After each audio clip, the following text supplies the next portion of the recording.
Welcome back to Indians Franchise on MLB 15, the show. It has been quite a while since I posted one of these.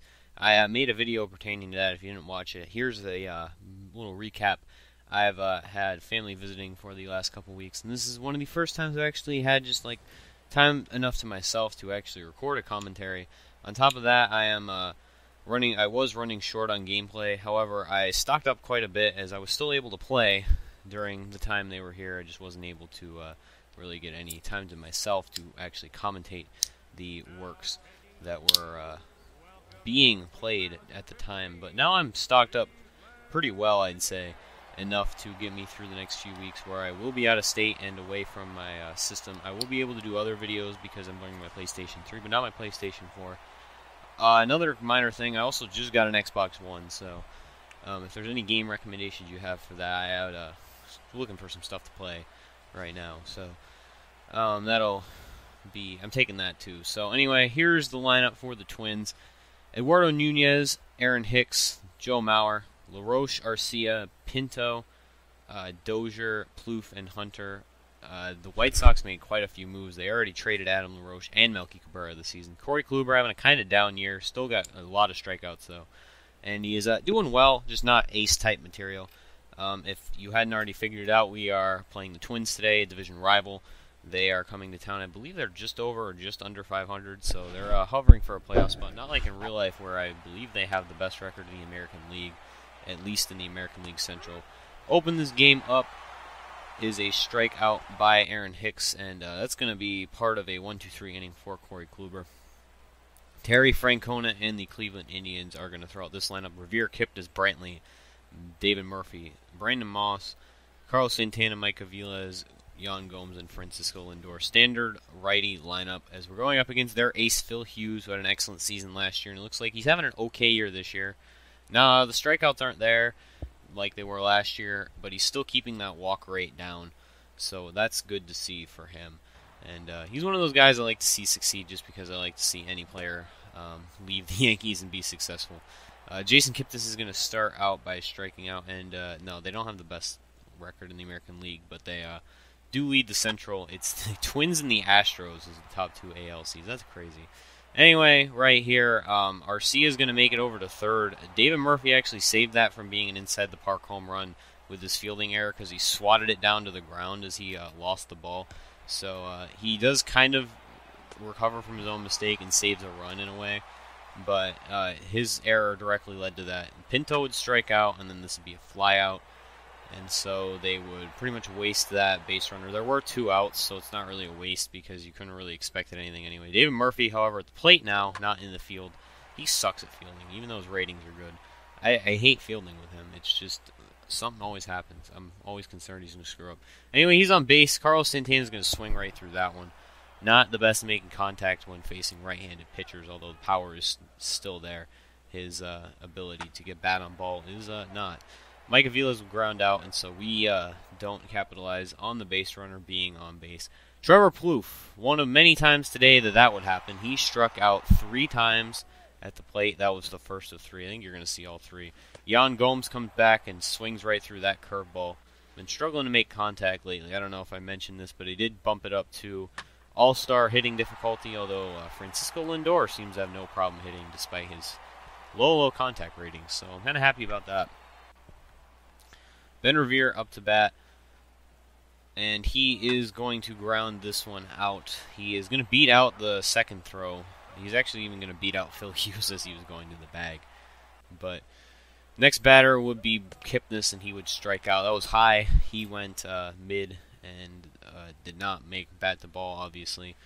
Kluber right there, another strikeout, continuing his solid start up to this point. Michael Brantley on a 3-2 count is going to take this one into right field. A single for him with no outs in the inning. Should be able to score this one. He would get all the way over to third as this would be the first batter, David Murphy. He would strike out, and Brantley would end up in there with a stolen base. Brantley would make it to third after that. And this I thought he made it over to third first. I'm sorry. Santana would hit this up the middle into center field, and Brantley would well beat out the throw. He was very safe right there.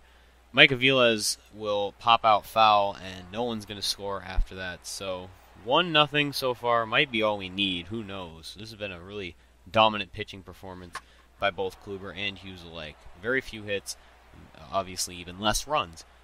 As they get another runner on, 1-2 count right here, and Brian Dozier, who's I believe AL Player of the Month in real life, or was in talks for AL Player of the Month, is gonna drown out right there into a double play. Yan Gomes strikes out at the plate once again. Another rough day for him. He just struggles versus right-handing pitching. And Lindor gets his second hit of the day. This one coming in the form of an infield hit that he is ruled safe at the end of. Jason Kipnis now up to bat, and he's going to fly out to center field. So his promising start to that at bat led ultimately to nothing. Trevor Plouffe again, strikeout number 2 on the afternoon. As you can see, our pitching has been absolutely dominant, the top of the league so far, although the second place Tigers are also in our division. Nice double right here for Torrey Hunter. Going to try and get something going on offense for his team that he has recently returned to just in this past season. Aaron Hicks, though, would strike out. That one was right over the middle. I honestly thought he was going to hit a home run. Michael Brantley, 1-2 count, is going to hit this one off the wall. I thought it was a home run for a second. It ends up being a double, though. And so he's well on his way into second. Let's see if we can. This is the one where I was thinking of where he ended up at third. And then Santana strikes out. So he had an opportunity to pick up his second RBI of the day. Both times would have been for Michael Brantley. But 6-inning recap here. Torrey Hunter has that double. Michael Brantley 2 for 3 with a double of his own. And Corey Kluber 6 strikeouts, only 2 base runners in 6 innings. Solid job for him. Just as I was talking about how his numbers weren't ace-like, he's having an ace-like performance today. 2-1 count, top of the 7th. He is going to allow this runner on, and that's going to be the end of his day, I believe. I'm not 100% sure if we pull. No, I think it's next inning, rather, in the 8th inning. But 1-2 count right here, and there's Plouffe, or that's LaRoche there, but Plouffe would strike out for the 3rd time later in this inning. Joe Mauer would go right there. And let's see. No, I guess it's not. Yosmiel Pinto is up to bat, and he is going to fly out to center field. Revere is speeding up to get to that. Might have been a double, honestly, if we didn't have Ben Revere out there. All right, here's where things start to go wrong. Top of the 8th, we decide, let's bring in Rafael Soriano. He's a good setup man for us. And you'll see what happens. So Danny Santana comes on to pinch hit with a 1-2 count, top of the 8th inning.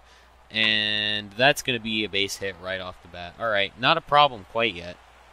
Not really a problem at all. Next batter is Trevor Plouffe, who struck out twice, 3 times already today. I think it's twice. He ends up striking out 3 times, but that was later on. Or no, he already did strike out 3 times. Next batter, Torrey Hunter, is going to ground that one past the 3rd baseman. Not going to get a run in? Nope. They are, because he drops the ball. All right, 1 run, whatever. It was a low-scoring game anyway. Goes for a bunt right there. And Rafael Soriano is a clean shot at the ball, but drops it on the ground and then throws over to first to top it off. He could have got the runner at second. And so bases are loaded with a 2-2 count. Going to induce a double play. Tried to go. Was thinking about going home, but then we wouldn't have gotten enough outs. So Rafael Soriano single-handedly screws up the game for us with his poor pitching performance today, giving up 2 runs. And he's just been bad ever since we put him in the closer's role and then took him out of the closer's role. That was a strikeout right there for not Blaine Boyer. I don't know who struck him out. But Glenn Perkins came on, bad ERA. Again, we're having the same issue all the time where these bad ERA closers come in and we seem to not be able to do anything. Carlos Santana got robbed right there by Torrey Hunter in right field. And Mike Aviles would strike out looking to end the game. So, on the heels of Rafael Soriano's awful inning that I completely hold him accountable for, the Indians lose 2-1, and they will drop the series 2-1, I believe. That was the 3rd game of the series. I didn't catch the graphic from the beginning. I actually can go back and look right now, because I believe it said at the beginning that it had the series recap for this particular matchup. Yeah, we dropped the series 2-3. Alright, so anyway, thank you guys for watching. Next episode of this should be out soon. It's against the Boston Red Sox. I want to get it out within the next week. So I'm hoping, I'm going to be traveling like on the road Sunday and Monday. So hopefully Tuesday to Wednesday is my target date for this next episode. So stay tuned, everyone, and see you guys later. They left 6 men on base. Time of the ball game, 2 hours and 43 minutes. A reminder that the Regional Transit Authority provides convenient, affordable service to and from Progressive Field. The Rapid Transit provides direct service to Tower City, only a short 10-minute walk from Progressive Field through RTA's Walkway to Gateway.